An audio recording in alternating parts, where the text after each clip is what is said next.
à tous, voici les titres sommaires du journal Anti-Guyane de ce mardi 27 octobre 2009.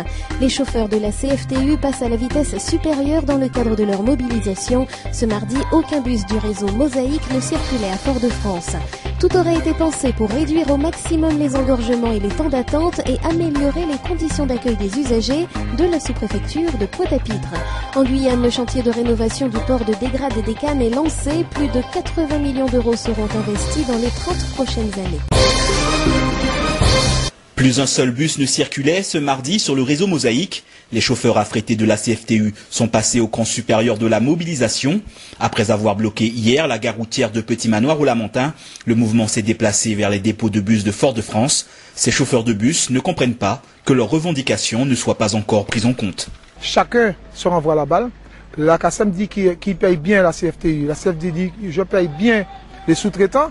Et en final, les chauffeurs ne sont jamais bien payés. Donc par conséquent, il y a quelqu'un qui ment. Si les partis continuent à se renvoyer la balle, les chauffeurs affrétés de la CFTU, à travers le syndicat CSTM, promettent une généralisation du conflit à tous les conducteurs de bus de l'île. Avis aux usagers de la sous-préfecture de Pointe-à-Pitre, il est inutile de se présenter des heures avant l'ouverture des bureaux. C'est le message que le sous-préfet Marcel Renouf a voulu faire passer en invitant la presse à participer à une opération porte ouverte.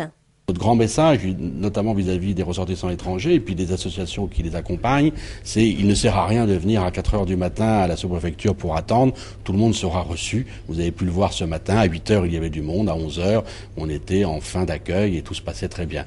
Les critiques fusaient sur les conditions d'accueil des usagers. Depuis des mois, certains venaient faire la queue avant le lever du jour, à tel point qu'avant l'ouverture des bureaux, les files d'attente faisaient peur à voir. Des mesures de désengorgement ont été mises en place. Pour les ressortissants étrangers en particulier, des guichets de pré-accueil ont été instaurés et le traitement des dossiers ne se fait que lors de rendez-vous pris préalablement. Chacun peut obtenir des renseignements sans se déplacer grâce aux plateformes internet www.servicepublic.fr et www.guadeloupe.pref.gouv.fr. Des imprimés à remplir y sont téléchargeables. Dans le cadre du CIV, nouveau système d'immatriculation des véhicules, les cartes grises seront bientôt expédiées à l'adresse des propriétaires. Enfin, passeport et carte d'identité nationale sont délivrés en mairie.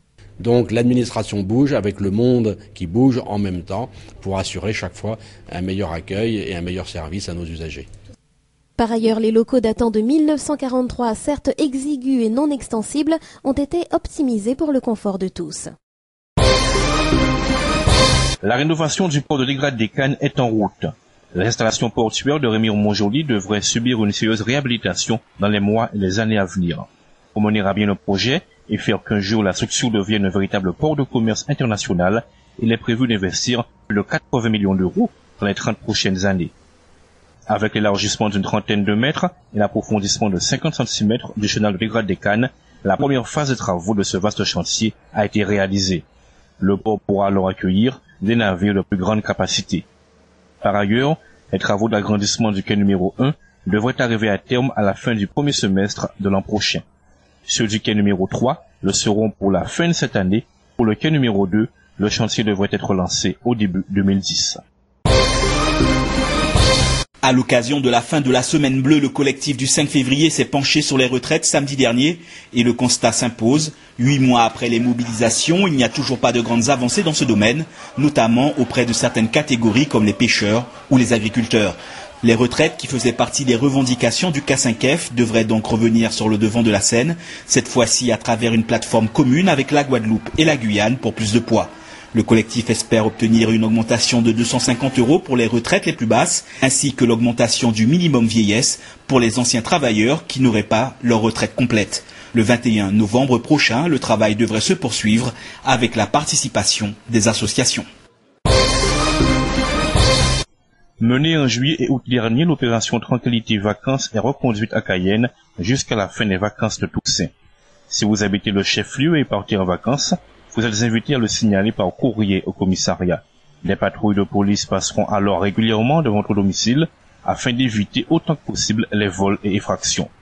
Sur ce courrier, qui peut être déposé à l'accueil du commissariat, vous devez préciser votre adresse, vos dates d'absence, votre numéro de téléphone ou encore l'adresse d'une personne à joindre en cas d'urgence.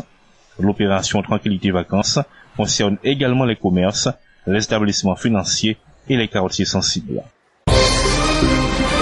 Comme de coutume à l'occasion de la rentrée qui marque l'arrivée sur le marché du travail des nouveaux diplômés, le nombre de demandeurs d'emploi est à la hausse. Ce qui est plus inquiétant est que ce phénomène perdure depuis plusieurs mois.